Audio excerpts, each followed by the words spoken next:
வானொலியில் நீங்கள் கேட்டு மகிழ்ந்த தென்கட்சி கோ சுவாமிநாதன் அவர்களின் இன்று ஒரு தகவல் கதை தொகுப்பினை கேட்கலாம். அந்த காலத்துல எல்லாம் படிக்கிறதுங்கிறது எப்படி தெரியுமா? குருகுல வாசம் செஞ்சு படிக்கணும். ஆசிரியருங்கிறவர் ஆசிரமத்தில் இருப்பார். அங்கே போய் அவருக்கு தொண்டுகள் செய்யணும். துணிகள்லாம் துவைச்சி போடணும். தூங்கும்போது காலை பிடிச்சி விடணும். புழுக்கமாக இருந்தால் விசிறி மட்டை எடுத்து விசிறணும். அப்படியே அப்பப்போ அவர் சொல்லிக் கொடுக்குற பாடத்தையும் கற்றுக்கணும். அவர் சொல்லிக் கொடுக்குற பாடங்களை ஓலைச்சுவடிகளில் எழுதிக்கணும். இதுதான் குருகுல வாசம்ங்கிறது.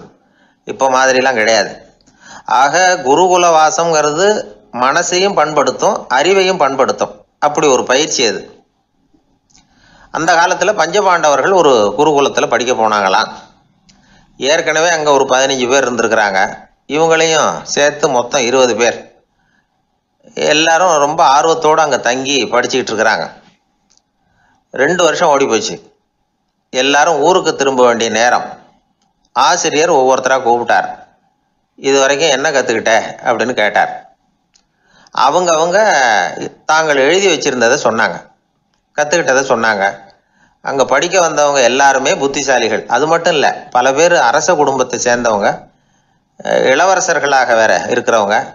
அதனால் அவங்கக்கிட்ட அபாரமான கல்வி அறிவை எதிர்பார்த்தார். ஒருத்தன் வந்தான். தான் எழுதி வச்சிருந்த சரித்திர பாடம் பூராவையும் படித்து காட்டினான். இன்னொருத்தன் வந்தான். தான் எழுதி வச்சிருந்த பூகோள பாடம் பூராவையும் படித்து காட்டினான். இப்படி ஒவ்வொருத்தராக வந்து அவங்க படித்தது என்னங்கிறத படித்து காட்டிவிட்டு போனாங்க. கடைசியாக தர்மர் வந்தார். பேசாமல் நிற்கிறார். தன் கையில் இருந்த ஓலைச்சுவடி கேட்டால் அவர் பிரிக்கவே இல்லை. ஆசிரியர் இவர்கிட்ட தான் அதிகமாக எதிர்பார்த்தார். ஆனால் இவரும் பேசாமல் நின்றுட்டு இருக்கிறார். நீ என்ன கற்றுக்கிட்ட சொல்லு, ஓலைச்சுவடியை பிரித்து படினார் அந்த முனிவர். தர்மர் அசையவே இல்லை. மெதுவாக சொன்னார், ஐயா, நான் கற்றுக்கிட்டது ஒன்று தான். அதுதான் வாழ்க்கையில் எனக்கு ரொம்ப முக்கியமான பாடமாக அமையும் அப்படின்னார். என்னது, என்கிட்ட 2 வருஷ காலமாக படித்து விட்டு கடைசியில் கற்றுக்கிட்டது ஒன்று தானா அப்படின்னார் முனிவர். அவருக்கு ஒன்றும் புரியல. மற்ற மாணவர்களை விட இவர் பண்புகளில் உயர்ந்தவர், அறிவில் சிறந்தவர், வயசில் முதிர்ந்தவர். இவரே இப்படி சொன்னால் மற்றவங்க நிலைமை என்னத்துக்கு ஆறுது?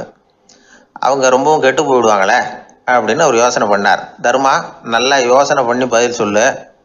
2 வருஷமாக நீ வந்து கற்றுக்கிட்டது என்ன அப்படின்னு தானே நான் கேட்குறேன். அதை கொஞ்சம் யோசனை பண்ணி சொல்லுன்னார் முனிவர் கொஞ்சம் கோபமாக. தர்மர் முகத்தில் எந்த மாறுதலுமே இல்லை. இல்லையா, 2 வருஷமாக நான் கற்றுக்கிட்ட முக்கியமான பாடம் ஒன்று தான்னார். இப்போ அந்த முனிவருக்கு கோபம் அதிகமாக வந்துடுது. ஏன்பா, உனக்கு வெக்கமா இல்லையா? உன்னை விட வயசில் குறைஞ்சவங்க எவ்வளவு பாடம் கற்றுக்கிட்டு இருக்கிறாங்க, எவ்வளவு விரிவாக அவங்க படித்து காட்டினாங்க. நீயும் கூட நிறைய குறித்து வச்சிருக்கிற போல இருக்கு, அதை ஏன் பிரித்து படிக்கக்கூடாது அப்படின்னார். ஐயா, நான் சொல்கிறது உங்களுக்கு ஏமாற்றமாக இருந்தால் என்னை மன்னிக்கணும். நான் ரொம்ப முக்கியமாக கற்றுக்கிட்டு இருக்கிறது ஒன்று தான், மற்ற எதையும் சொல்கிறதுக்கு விரும்பலைன்னார். மாணவர்கள்லாம் சிரிச்சுட்டாங்க. முனிவருக்கு கோபம் அளவுக்கு மீறி வந்துட்டு ஓங்கி அரைஞ்சு விட்டார் தர்மரை அவர் கன்னத்தில். தர்மர் கண்ணை செவந்து போட்டுது, கண்கள் கலங்கி போச்சு. ஆனாலும் அவர் அமைதியை இழக்கலை, தலை குனிஞ்சு நிற்கிறார். இவருடைய புடிவாதம் முனிவருக்கு இன்னும் ஆத்திரத்தை உண்டாக்கி விட்டது. இன்னொரு கண்ணத்திலே அரைஞ்சார். எல்லாரும் பயந்து போய் அமைதியாக நின்றுட்டு இருக்கிறாங்க. முனிவர் கத்துறார், அப்படி நீ கற்றுக்கிட்ட அந்த முக்கியமான பாடம் தான் என்ன, அதையாவது சொல்லு அப்படின்னார். ஐயா, அதை மட்டும் ஒரு ஓலைச்சுவடியில் தனியாக குறித்து வச்சிருக்கிறேன், இந்தாங்க, இதை நீங்களே படித்து பாருங்கன்னார். தர்மர் ஓலைச்சுவடியை நீட்டினார். முனிவர் அதை வாங்கி பிரித்தார், சத்தம் போட்டு படித்தார். என்ன எழுதியிருக்காருன்னா, எப்படிப்பட்ட சோதனை ஏற்பட்டாலும் நிதானம் இழந்து கோபத்துக்கு ஆளாகக்கூடாது அப்படின்னு. இதுதான் அந்த ஓலைச்சுவடியில் அவர் எழுதி வச்சிருந்தது. அந்த ஒரு கணத்திலேயே முனிவரும் எல்லா மாணவர்களும் தர்மரை புரிஞ்சுக்கிட்டாங்களாம். அவர் கற்றுக்கிட்டது ஏட்டு சுரக்காய் இல்லை, வாழ்க்கையில் பயன்படக்கூடிய முக்கியமான அனுபவ பாடம். முனிவர் கண்களில் கண்ணீர். தர்மரை அன்போடு கட்டி தழுவிக்கிட்டார். அப்புறம் சொன்னார், தர்மா, என்னை மன்னிச்சுரு, நீ மாணவன் இல்லை, ஆசிரியன். நான் இது வரைக்கும் தெரிஞ்சிக்காத அனுபவ பாடத்தை நீ இப்போ எனக்கு கற்றுக் கொடுத்துட்ட அப்படின்னு சொன்னாராம். அதனால நிதானம் தவறக்கூடாதுங்கிறது ரொம்ப முக்கியமான ஒரு செய்தி. ஒரு ஆசிரியர் மாணவனை ஒரு கண்ணத்தில் ஓங்கி அரைஞ்சுட்டார். இவன் நிதானம் தவறல, அமைதியாக நின்றுக்கிட்டு இருந்தான். அவர் ஒரு தடவை அரைஞ்சதும் எப்படி உன்னால் நிதானம் தவறாமல் இருக்க முடிஞ்சுது அப்படின்னு கேட்டாங்க நண்பர்கள். அவன் சொன்னான், நான் நிதானம் தவறி இருந்தா எங்கள் வாத்தியார் இன்னொரு கண்ணத்துலேயும் அரைஞ்சிருப்பார், அது அதை விட பலமாக இருக்கும், அதனால தான் நான் அப்படி இருந்தேன் அப்படின்னு நானா. ஆக நாம தெரிந்து கொள்ள வேண்டியது, வாழ்க்கையில நிதானம் தவறாமல் இருக்க வேண்டும். அதுதான் வெற்றியின் ரகசியம். எனக்கு வாழ்க்கையே வெறுத்து போச்சு சார் அப்படின்னு சொல்லிட்டு ஒருத்தர் வந்தார். வந்து கொஞ்ச நேரம் பேசினதுக்கப்புறம் அவர் அப்படி சொல்லியிருந்தா அதில் ஒரு அர்த்தம் இருந்திருக்கும். வர்றதுக்கு முன்னாடியே வாழ்க்கை வெறுத்து போச்சுன்னு சொல்லிட்டு வர்றார். என்ன சார் விஷயம்னு விசாரித்தோம். எங்கள் வீட்டில் தினம் 3 வேளையும் ஒரே மாதிரி சாப்பாடு சார், வித்தியாசமே கிடையாது. இப்படியே 3 மாதமாக சாப்பிட்டுக்கிட்டு இருக்கிறேன். அதை விட பட்டினி கிடந்து செத்துடலாம்னு தோணுது அப்படின்னார். ஒரு பெரியவர் சொன்ன தத்துவத்தை சொல்கிறதுக்கு ஆள் கிடைக்காம தவிச்சுக்கிட்டு இருந்தோம். இப்போ ஒருத்தர் கிடைச்சிட்டார், விட்டுலாமா? உடனே அவரை உட்கார வச்சு சொல்ல ஆரம்பிச்சிட்டோம்.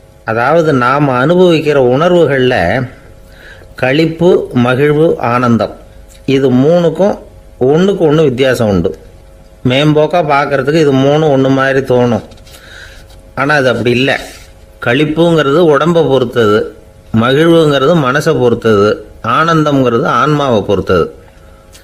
இப்படி இந்த 3 வகையான அந்த சுவைப்புகளின் தன்மையும் வேற வேற. இப்போ முதல்ல களிப்புங்கிறத எடுத்துக்குவோம். நம்ம புலன்களுக்கு களிப்பை தரக்கூடிய பொருள்களுக்கு சில விசேஷ குணம் உண்டு. அது எப்படின்னா, சீக்கிரமே சலிப்பை உண்டு பண்ணும். ஒருத்தர் அந்த பொருளை எடுத்துக்கிட்டா அது இன்னொருத்தருக்கு குறைஞ்சிரும். உணவு, உடை இதெல்லாம் களிப்பை தரக்கூடிய பொருள்கள். இப்போ உதாரணத்துக்கு ஒரு சாப்பாட்டு மேசையில் ஒரு பாத்திரத்தில் 10 இட்லி இருக்குது. அதில் ஒரு 2 இட்லியை நம்ம தட்டில் எடுத்து வச்சு சாப்பிட்றோம். நாம் சாப்பிட்ட அந்த இட்லி நிச்சயமாக எதிரில் உட்காந்துருக்கிறவருக்கு இல்லை, அவருக்கு உபயோகப்படாது.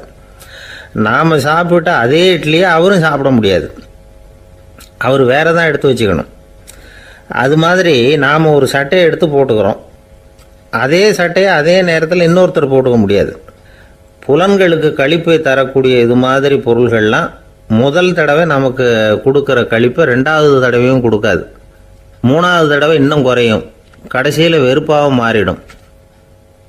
ஒவ்வொன்றா இட்லியை தொடர்ந்து சாப்பிட்றோம்னு வச்சுக்கோங்க, முதல் இட்லி தரக்கூடிய சுவையை 30வது இட்லி தராது. முதல் தடவை புது சட்டையை போட்டுக்கிறப்போ நமக்கு இருக்கிற களிப்பு அதே சட்டையை 100வது தடவையாக போட்டுக்கிறோம்னு வைங்க, அப்போ இருக்குமா? இருக்காது. இதுதான் களிப்பு. அதாவது சீக்கிரமே சலிப்பை தரக்கூடியது. ஒருத்தர் எடுத்துக்கிட்டால் இன்னொருத்தருக்கு குறைஞ்சி போகக்கூடியது. ஆனால் மகிழ்ச்சிங்கிறது அப்படி இல்லை.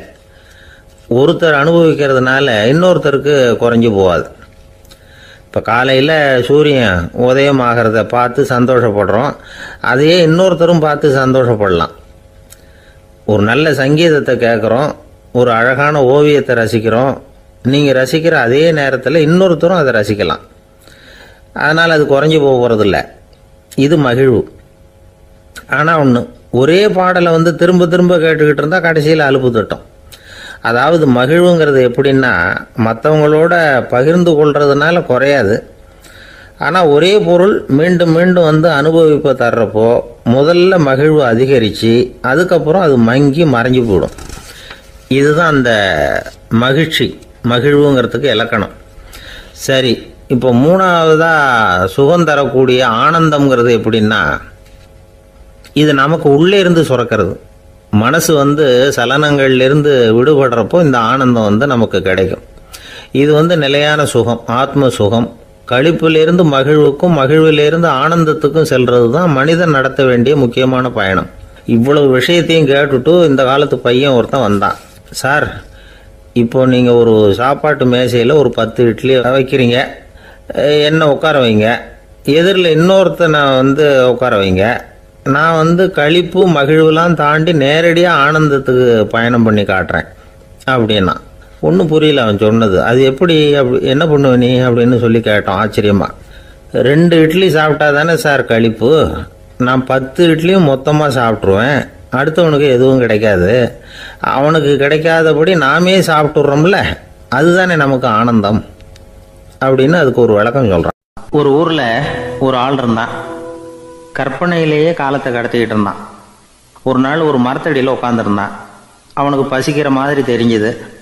உடனே கற்பனையிலேயே சாப்பிட ஆரம்பிச்சிட்டான். அதாவது எதிரில் இலை போட்டு சாப்பாடு போடப்பட்டிருக்கிறதாகவும் அதை இவன் சாப்பிட்றதாகவும் நினச்சிக்கிட்டு கையை மட்டும் வாய்க்கும் தரைக்குமா அப்படியும் இப்படியும் கொண்டுகிட்டு போய் பாவனை பண்ணிக்கிட்டே இருக்கிறான். தூரத்தில் இருந்து பார்க்குறவங்களுக்கு இவன் ஏதோ பலமான விருந்து சாப்பிட்டுக்கிட்டு இருக்கிறான் அப்படின்னு தான் தோணும். அது மாதிரியே பண்ணிக்கிட்டு இருந்தான்.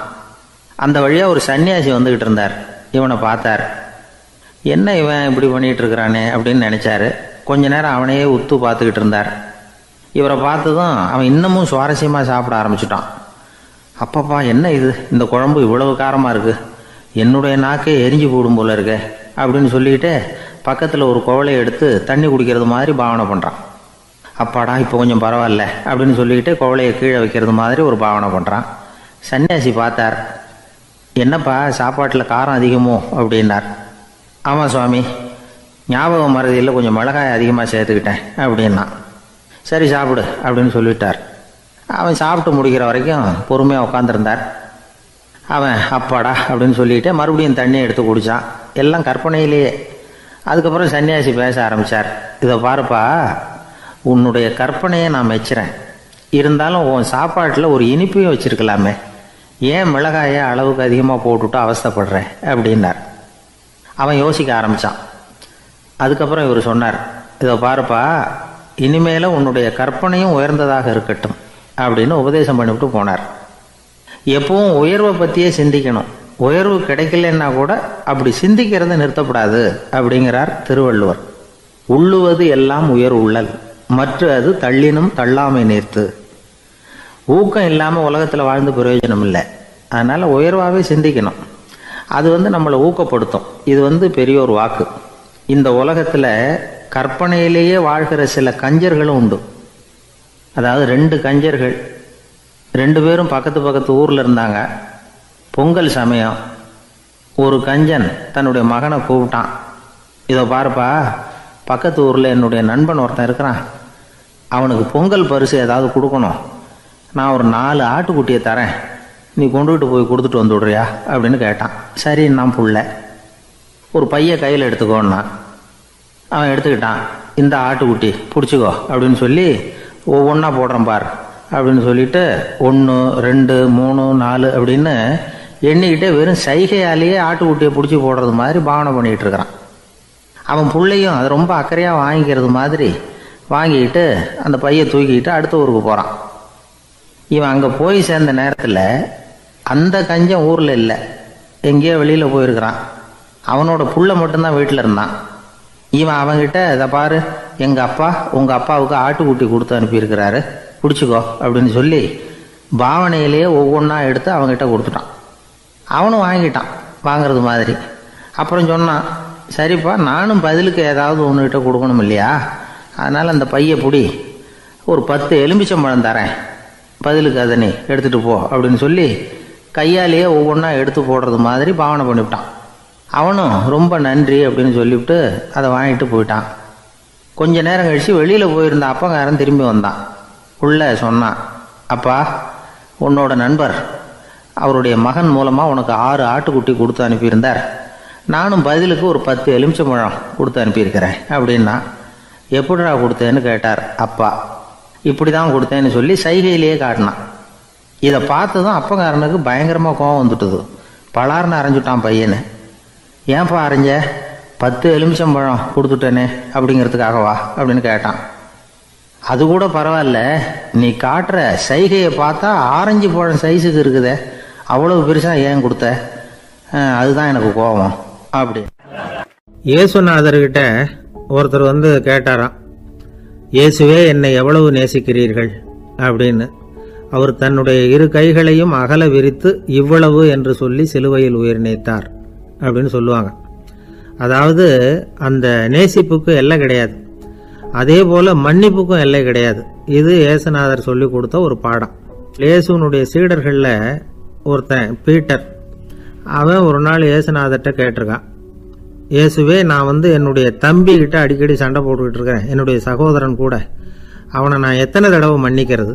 ஏற்கனவே 7 தடவை அவனை மன்னிச்சுட்டேன் அப்படின்னு சொல்லியிருக்கிறான். அப்போ இயேசு சொன்னாராம், மன்னிக்கிறதுக்கு எத்தனை தடவைங்கிற கணக்கெல்லாம் கிடையாது, எத்தனை தடவை உன்னுடைய சகோதரன் உன்னை கோபப்படுத்துகிறானோ அத்தனை தடவை நீ மன்னிக்கிறதுக்கும் தயாராக இருக்கணும், அதுதான் அப்படின்னு சொன்னாராம். அப்போ இவனுக்கு ஒன்றும் புரியல, இது என்ன அவன் தப்பு பண்ணிக்கிட்டே இருப்பான், நாம் மன்னிச்சுக்கிட்டே இருக்கிறதா அப்படிங்கிறது மாதிரி குழப்பமாக இருந்திருக்கிறான். அப்போ இயேசுநாதர் தன்னுடைய சீடன் பீட்டர்கிட்ட ஒரு கதை சொன்னாராம். அந்த கதை இன்றைக்கு நாம் எல்லாரும் சிந்தித்து பார்க்க வேண்டிய ஒரு கதை. அதாவது மன்னிப்பை விரும்புகிறவர்கள் மன்னிக்கவும் தயாராக இருக்க வேண்டும் அப்படிங்கிறது தான் அந்த கதையினுடைய தத்துவம். அந்த இயேசுநாதர் சொன்ன கதை என்னன்னா, ஒரு மன்னர் இருந்தார். அவர் ஒரு நாள் அரண்மனையில் உட்காந்து கணக்கு வழக்குகள்லாம் பார்த்துக்கிட்டு இருந்தார். நம்ம அரண்மனையிலேருந்து யார் யார் அரசாங்க கடன் வாங்கியிருக்கிறாங்க, யார் யார் திருப்பி செலுத்தியிருக்கிறாங்க அப்படிங்கிற விவரத்தையெல்லாம் பார்த்துக்கிட்டு இருந்தார். அப்போ தான் புரிஞ்சுது, அந்த அரண்மனையில் வேலை செய்கிற ஒருத்தனே அரசாங்க கடன் ஒரு வாங்கியிருக்கிறான். எவ்வளவு? 10,000 பொற்காசுகள் வாங்கியிருக்கான் கடன். இந்த 10,000 பொற்காசுகளை திருப்பி செலுத்தலை அரசாங்கத்துக்கு. இது மன்னர் கவனத்துக்கு வந்தது. உடனே நம்ம அரண்மனையில் இருக்கிறவனே அரசு கடன் வாங்கி திருப்பி செலுத்தாமல் இருக்கான், அவனை கூப்பிட்டு வாங்கன்னு சொல்லி கூப்பிட்டுட்டு வந்தாங்களாம். விசாரிச்சிருக்கிறாங்க, என்னப்பா நீ எவ்வளோ ஒன்று? ஆமாங்க 10,000 பொற்காசுகள் வாங்கியிருக்கிறேன், இன்னும் திருப்பி கட்டலைன்னு இருக்கான். உடனே அவர் மன்னர் சொல்லியிருக்கிறார், நம்ம சட்டத்திட்டப்படி நீ உடனே பணத்தை திருப்பி கட்டிடு. அப்படி உன்னால் கட்ட முடியலன்னா உன்னுடைய வீடு வாசல் சொத்து சுகம் எல்லாத்தையும் விற்று அந்த பணத்தை அரசு கருவூலத்தில் சேர்த்துக்கிறதுக்கு நானே ஏற்பாடு பண்ணிடுறேன் அப்படின்னு அந்த மன்னர் சொன்னாராம். இவன் அப்படியே அதிர்ச்சி ஆகிட்டான். அப்படியே பொத்துன்னு காலில் விழுந்தானா, மன்னா என்னை மன்னிச்சுங்க, என்னால் முடியல, எனக்கு மன்னிப்பு கொடுங்க அப்படின்னு இருக்கான். உடனே அவர் எழுந்திரிச்சு, சரி நீ மன்னிப்பு கேட்டுவிட்ட, அதனால் உன்னை மன்னிக்கிறேன், நீ பணம் கட்ட வேண்டாம் அப்படின்னு சொல்லி அந்த மன்னர் அவனை விட்டுட்டாராம். பணத்தையும் தள்ளுபடி பண்ணிட்டார், நீ திருப்பி கட்ட வேண்டான்னு. இவனுக்கு ரொம்ப மகிழ்ச்சி. அதனால் ரொம்ப உல்லாசமாக வந்துகிட்டு இருக்கிறான். தெருவில் வந்துகிட்டு இருக்கிறப்ப இவங்கிட்ட கடன் வாங்கின ஒருத்தன் எதுக்கு வந்துகிட்டு இருக்கான். அவன் இவங்கிட்ட ஒரு 100 பொற்காசுகள் கடன் வாங்கியிருக்கான். அவன் வந்தான். இவன் போய் அவன் சாட்டையை பிடிச்சிக்கிட்டான், நீ எப்படா என் கடனை திருப்பி கொடுக்க போகிறேன்னு. அவன் இப்போ முடியல, கொஞ்சம் பொறுத்துக்கா, அப்புறம் தரேன் இருக்கான். அதெல்லாம் முடியாது, நீ கொடுத்து தான் ஆகணும் அப்படின்னு இவன் புடிவமாக சொல்கிறான். இப்போ நிலைமையை பாருங்கள், இவன் ஏற்கனவே 10,000 பொற்காசுகள் அரசாங்கத்தில் கடன் வாங்கினா அதுக்கு மன்னிச்சு விட்டுட்டார் இவனை. ஆனால் இவன் இன்னொருத்தனை மன்னிக்கிறதுக்கு தயாராக இல்லை. இவங்கிட்ட கடன் வாங்கின இன்னொருத்தன் 10 பொற்காசுகள், அவனை மன்னிக்க தயாராக இல்லை. அவனை கொண்டு போய் நீதிமன்றத்தில் கொண்டு போய் நிறுத்தி தண்டனை வாங்கி கொடுத்துட்டான். நீதிபதி என்ன சொன்னார், அந்த இவன் வாங்கின பொற்காசுகளை திருப்பி கட்டுற வரைக்கும் ஜெயிலில் இருக்கணுங்கிறது தீர்ப்பு. ஆனால் உடனே அரசர் காதில் வந்து விழுந்தது. சொல்லிட்டாங்க, உங்ககிட்ட மன்னிப்பு வாங்கிட்டு போனானே ஒருத்தன், அவன் இன்னொருத்தனை மன்னிக்கிறதுக்கு தயாராக இல்லை, அவனை கொண்டு போய் ஜெயிலில் அடைச்சிட்டான் அப்படின்னு. உடனே மன்னர் பார்த்தார், இவனை மறுபடியும் கூப்பிட்டு வர சொன்னார்.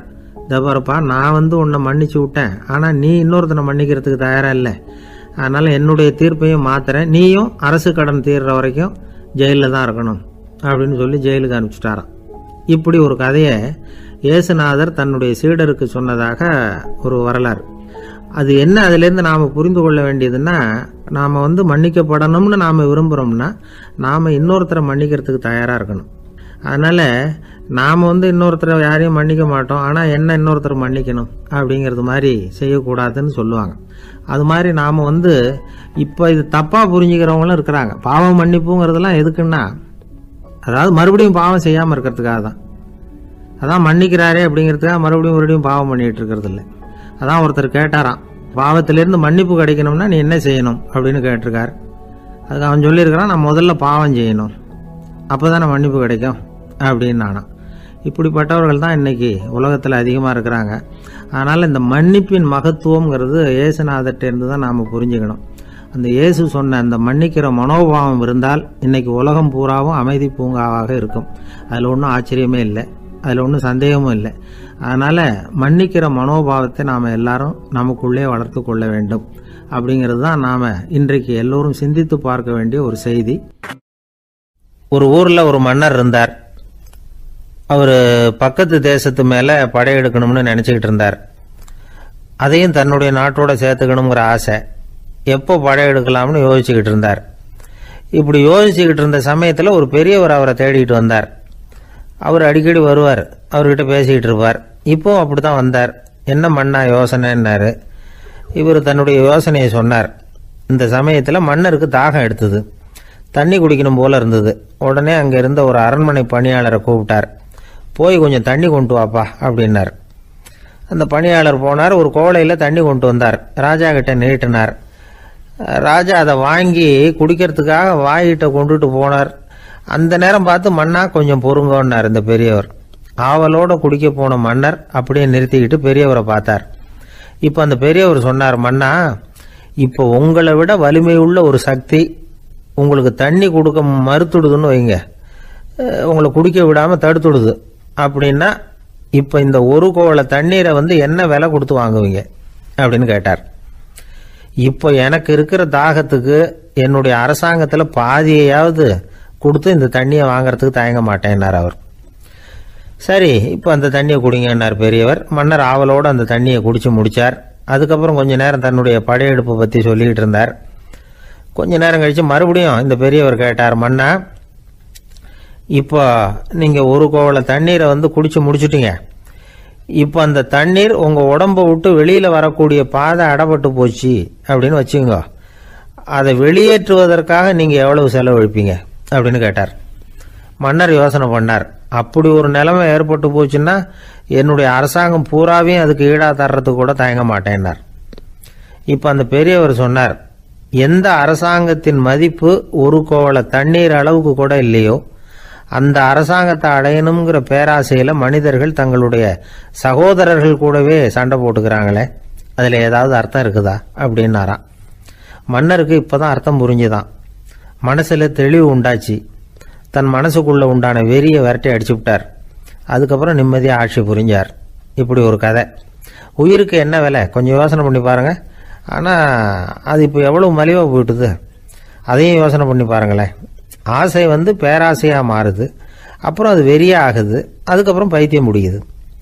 இந்த காலத்து மனிதர்களுக்கு 2 விதமான பைத்தியம் பிடிச்சிருக்கிறதாக ஒரு பெரியவர் சொல்கிறார். ஒன்று பணம், இன்னொன்று அதிகாரம். இதெல்லாம் எவ்வளவு காலத்துக்கு நீடிக்கும்? ஒரு சர்வாதிகார நாட்டில் 3 பேர் ஜெயிலில் இருட்டு அறையில் பேசிக்கிட்டு இருக்கிறாங்க. நீ எப்படி இந்த ஜெயிலுக்கு வந்த அப்படின்னு ஒருத்தர் கேட்டாராம். இந்த நாட்டு ராஜாவை ஆதரித்து நான் பிரச்சாரம் பண்ணினேன், அதனால் கூட்டத்தில் தகராறு வந்துட்டுது, கலவரமாக போச்சு, அதுக்கு நான் தான் காரணம்னு அரெஸ்ட் பண்ணி இங்கே கொண்டாந்து போட்டாங்க அப்படின்னாராம் அவர். சரி, நீ எப்படி இங்கே வந்த அப்படின்னு இன்னொருத்தரை பார்த்து கேட்டிருக்கார். நான் இந்த நாட்டு ராஜாவை எதிர்த்து பிரச்சாரம் பண்ணேன், அதனால் கலவரம், அரெஸ்ட் பண்ணி கொண்டாந்து போட்டாங்கன்னார். சரிப்பா, நீ எப்படி அங்கே வந்த அப்படின்னு 3வது ஆளை பார்த்து இவங்க கேட்டாங்களாம். இதுக்கு அந்த ஆள் மெதுவாக வெளிச்சத்துக்கு வந்து நான் தான் இந்த நாட்டு ராஜா அப்படின்னாராம். கிபி 1078 வருஷம் மார்ச் மாதம் 19ஆம் தேதி திங்கட்கிழமை அதிகாலை நேரம் ஒரு குழந்தை பிறந்தது. எங்க தெரியுமா? காஸ்பியன் கடலுக்கு தெற்கே பாரசீக மொழி வழங்கிய தபரிஸ்தான் மாநிலத்துல ஜீலான்கிற புனித நகர், அதோட புறநகர் பகுதியில் உள்ள நீப்புங்கிற ஊர்ல தான் அந்த குழந்தை பிறந்தது. அந்த இடம் இப்போ ரஷ்யாவில் இருக்கு. அந்த குழந்தை யாருன்னு நினைக்கிறீங்க? அதுதான் முஹித்தீன் பெருமான், ஆன்மீக சாதனைகள் புரிந்த மகான் முஹித்தீன் ஆண்டகை. தன்னுடைய 18வது வயசுல உயர்கல்விக்காக ஜீலான் நகரத்தை விட்டு பகுதாத் நகரத்துக்கு புறப்பட்டு போறார். இளம் பிராயம் தானே, அதனால துணைக்கு ஒரு வர்த்தக கூட்டத்தோட சேர்ந்து போயிட்டு இருக்கிறார். ரொம்ப தூரம் போகணும். ஒவ்வொரு இடமா தங்கி தங்கி போயிட்டு இருக்கிறாங்க. ஒரு இடத்துல ஒரு கொள்ளை கூட்டம் பயங்கரமான ஆயுதங்களோட அவங்கள வழிமறிச்சுட்டுது. அந்த வர்த்தக கூட்டம் வச்சிருந்த பொருள்களை எல்லாம் அவங்க பறிச்சு விடுறாங்க. இவங்களும் பயந்துகிட்டு இருந்தது எல்லாத்தையும் அவங்க கிட்ட கொடுத்துடுறாங்க. முஹித்தீன் ஆண்டகை மட்டும் இதையெல்லாம் பார்த்துக்கிட்டு தனியா ஒதுங்கி நிற்கிறார். ஒரு 18 வயசு பையன் மட்டும் இப்படி தனியா அநாத சிறுவன் மாதிரி நின்றுட்டு இருக்கிறத அந்த கொள்ளை கூட்டத்தில் இருந்த ஒருத்தன் பாக்குறான். கிட்ட நெருங்கி வர்றான். அலட்சியமாகவும் கிண்டலாகவும் உங்ககிட்ட ஏதாவது இருக்குதா அப்படின்னு கேட்கறான்.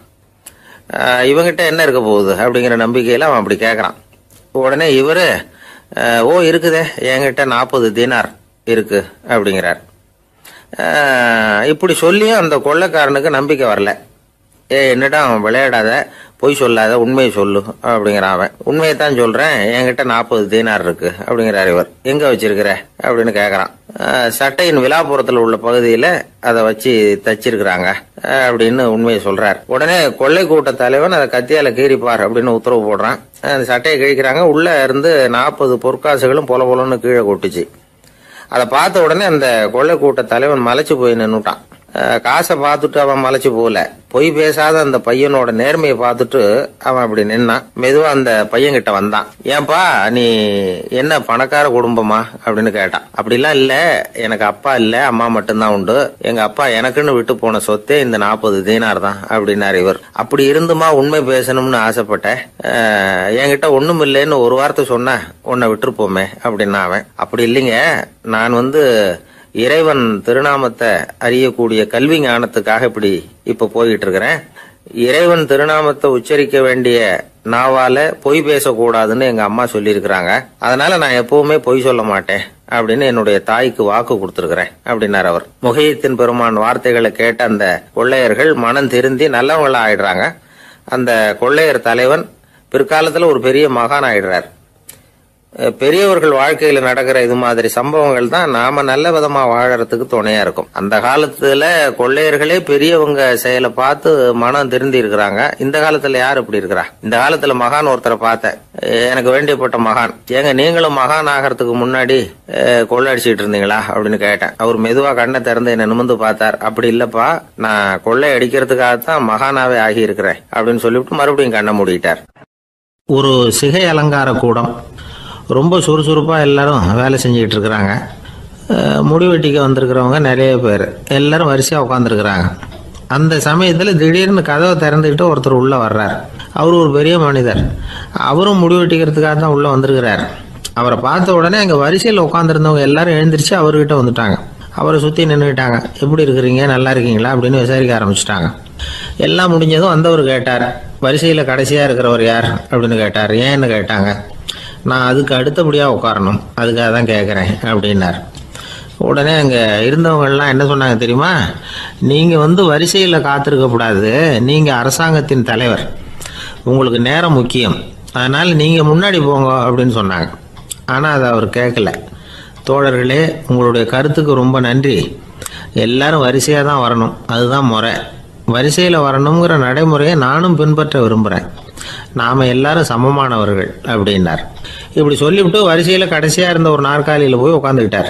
தன் சட்டை பையில் இருந்த ஒரு செய்தித்தாளை எடுத்தார், படிக்க ஆரம்பிச்சிட்டார். ஆனால் அங்கே இருந்தவங்களால இதை பார்த்துக்கிட்டு சும்மா இருக்க முடியல. ஒருத்தர் எழுந்திரிச்சு வந்தார். ஐயா, இப்போ என்னுடைய முறை வந்திருக்குது, நான் தான் போக வேண்டிய முறை. உங்களை இங்கே காத்திருக்க வைக்கிறத விட ஒரு 5 ஆண்டுகளுக்கு கூட நான் முடிவெட்டிக்காமே இருந்துட முடியும் அப்படின்னார்.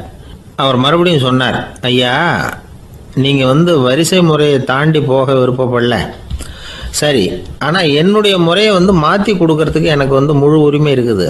இதுக்கு பதிலாக உங்களுடைய கடைசி இடத்த நான் எடுத்துக்கிறேன், இதை நீங்கள் மறுக்க முடியாதுன்னார்.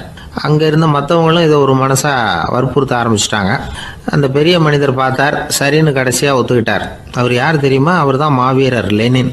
ரஷ்யாவில் கிரெம்ளின் சிகை அலங்கார கூடத்தில் தான் இது நடந்தது. எல்லாரும் இந்நாட்டு மன்னர்கள்னு வாயளவில் பேசுறதுல என்ன பிரயோஜனம்? நாம் எல்லாரும் சமங்கிறத நடைமுறையில் கடைபிடிச்சி காட்டினவங்க கொஞ்சம் பேர் தான். அவங்களில் ஒருத்தர் தான் லெனின்.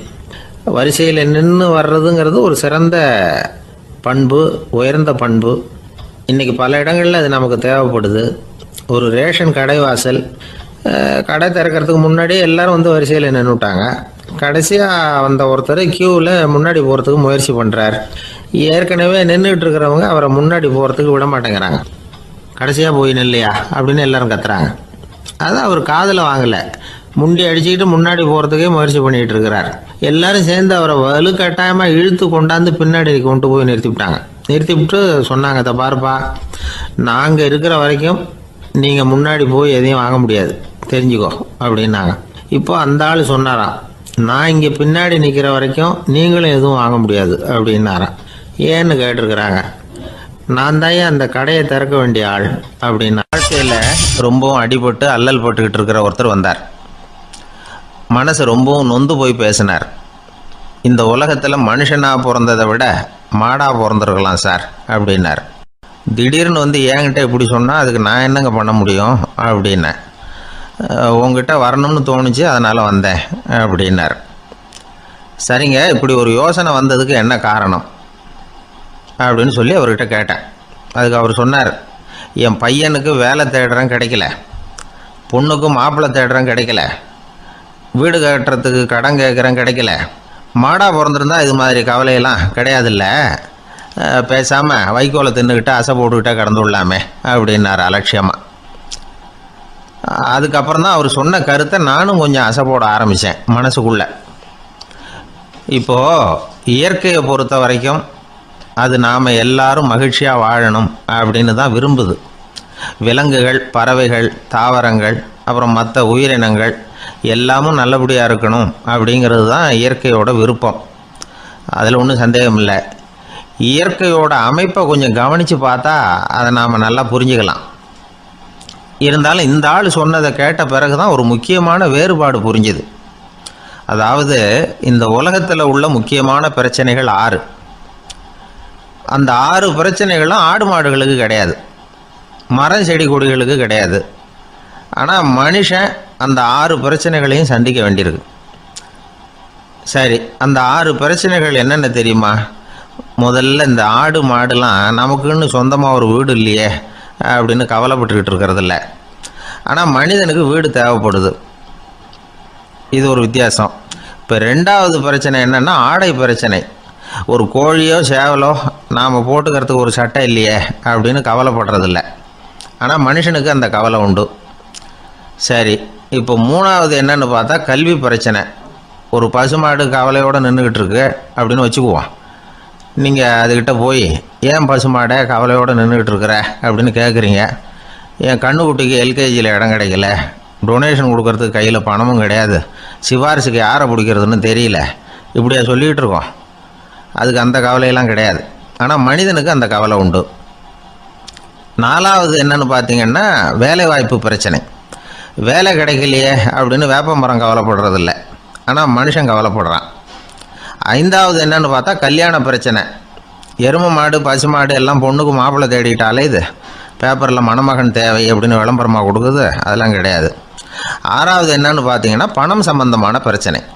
ஆடு மாடுலாம் பணத்தை சேமிக்கணும்னோ ஏதாவது நிதி நிறுவனத்தில் முதலீடு பண்ணணும்னோ நினச்சிக்கிட்டு இருக்கிறதில்ல. பணத்தை எப்படி காப்பாற்றுறது அப்படிங்கிற கவலையும் அதுகளுக்கு கிடையாது. குதிரை குளம்போடு பிறக்குது, அதனால் அது காடு மேடெல்லாம் கவலை இல்லாமல் தெரியலாம். ஆடு உடம்பில் ரோமத்தோடு பிறக்குது, அதனால் அது குளிரை பற்றி கவலைப்பட வேண்டிய அவசியம் இல்லை. ஆனால் மனுஷனை பார்த்திங்கன்னா அவன் தான் ஒன்றும் இல்லாமல் பிறக்கிறான். ஏன் இந்த பாகுபாடு அப்படின்னு கேட்டால் இதை பற்றி கொஞ்சம் சிந்திச்சு பார்க்கணும். அதாவது இந்த சந்தேகத்தை ஒரு பெரியவர்கிட்டையும் கேட்டேன். அவர் சொன்னார் இதுக்கு பதில். அவர் இதே கேள்வியை இயற்கை கிட்ட கேட்டாராம். இயற்கை பதில் சொல்லிச்சான். வேறு யாருக்கும் கொடுக்காத ஒரு வலுவான கருவியை, ஒரு பவர்ஃபுல் வெப்பன் மனுஷனுக்கு கொடுத்துருக்குறேனே, அந்த கருவியை உபயோகப்படுத்தி அந்த 6 பிரச்சனையை மட்டும் இல்லை 6 கோடி பிரச்சனைகள் இருந்தாலும் அதையெல்லாம் சமாளிக்கலாம். அது கருவி என்ன தெரியுமா?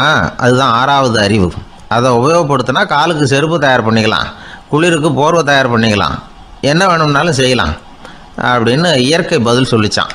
அதனால் நாம் செய்ய வேண்டியது என்னென்னா இயற்கையை முதல்ல சரியாக புரிஞ்சுக்கணும். இயற்கையின் படைப்பையே நாம் சரியாக புரிஞ்சுக்கிறது இல்லையே, அதுதான் வேதனை. இந்த கதையை கேளுங்க. இப்போ நகரத்திலேருந்து ஒரு ஆள் கிராமத்துக்கு வந்தான். அங்கே ஒரு சிறுவன் மாடு மேய்ச்சிக்கிட்டு இருந்தான். நகரத்து ஆள் சொன்னான், எவ்வளோ அழகான பசு, அது சரி இதுக்கெல்லாம் ஏன் கொம்பு இல்லைன்னா. இதுக்கு அந்த பையன் பதில் சொன்னான், பசுமாட்டுக்கு கொம்பு இல்லாததுக்கு பல காரணங்கள் உண்டு. கண்ணுக்குட்டியாக இருந்தால் கொம்பு இருக்காது,